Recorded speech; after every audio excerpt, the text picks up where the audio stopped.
Today is Election Day in a number of states in the country, and it's an important day to vote. Hi, I'm Matt Staver, founder and chairman of Liberty Counsel. Joining me is Matt Barber, vice president of Liberty Counsel Action. Matt, a number of states are going to be going to the polls today to vote for elected officials. And, of course, yesterday we spoke about Mississippi voting on Amendment 26, which is the Personhood Amendment. It's an important day around the country. It's an important day around the country. It's a very important day in Mississippi. I know that a number of states are watching Mississippi to see what happens. I think there are 10 or 11 other, or somewhere between 8 and 10 other states that are looking at having potential personhood amendments, and so it's a big deal in Mississippi. I really encourage voters in Mississippi to get out and vote on Amendment 26, vote for personhood. We talked about that in detail yesterday.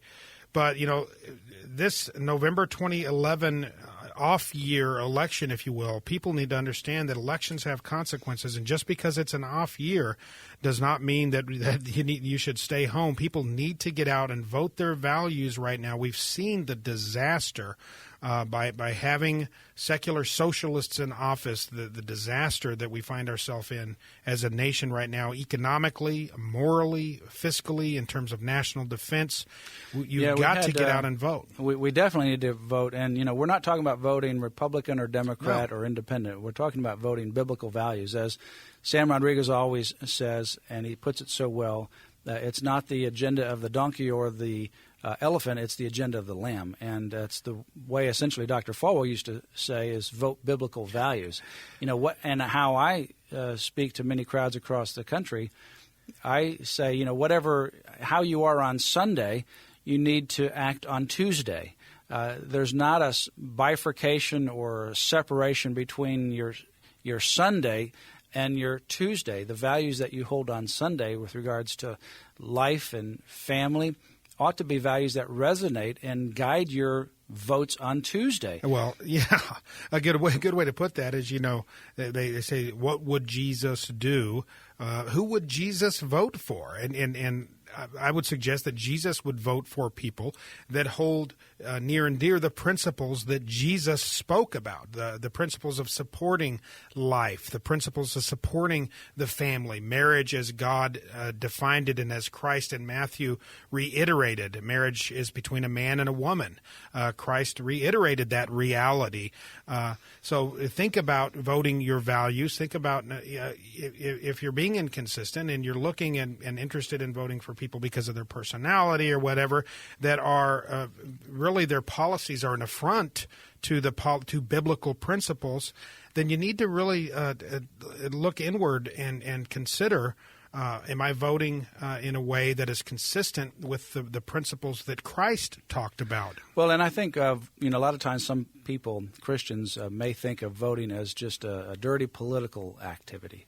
And basically it's because our politicians have given the elected office a bad name. But just because government has gotten a bad name or governing has gotten a bad name because of certain people in office, certain political wrangling that takes place, doesn't mean that voting is something that is bad. In fact, voting is a stewardship idea. You know, we see the parable of the individuals that were given the talents in the Scriptures.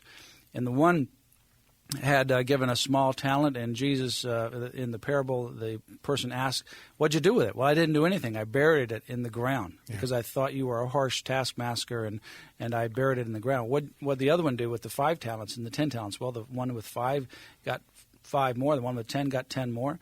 And, you know, this is a talent. This is a stewardship idea. God has given us this great nation, the ability to be able to be born or live here in America. Yeah.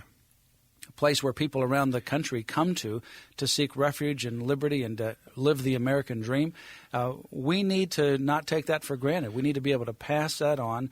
We need to be able to continue to live it, to preserve it, and pass it on to future generations. Absolutely. And, you know, and it's even bigger than that when you think about it. You know, Sean Akers, who is Vice President of Middle Eastern Affairs with Liberty Counsel and Dean of Liberty's Helm School of Government, he uses a great analogy. He says, if I say the king or the King of England is to England as blank is to America, he'll ask that question, and people almost inevitably say the president, and we say no, that's wrong. we are the sovereign. The American people are the sovereign. We are the king. We hire these guys. We fire these guys. We give them the pink slip when they fail on the job, just like any job that you're hired for. If you don't do the job, you're thrown out. So we are the sovereign, and part of your sovereign responsibility as a sovereign leader in concert with other American citizens, you are part of the sovereignty of leadership of the United States government. Part of that responsibility, it's not just a right, it's a responsibility to get out. Today is election day. Get out and exercise your right and your responsibility to be the sovereign leader that God made you, that our Constitution made you. Get out and vote your values, vote biblical principles, and vote constitutional principles. Absolutely. And, in this Patriots Handbook on American Liberty that we have here, it has the Constitution, the Declaration of Independence, and Patrick Henry's famous speech, "Give me liberty or give me death," and an essay from me. You read the Declaration of Independence, and it is a very, very powerful document that I would encourage people to read over and over again. But this Declaration of Independence has, at the very beginning, the very purpose and essence of government, that first of all, we are created by God, and God infused us with certain unalienable rights. And then governments are instituted among us to protect those God-given rights. And so government must be reflective of a system that protects those God-given rights. And then the Declaration lists some of those. Among these are life, liberty, and the pursuit of happiness.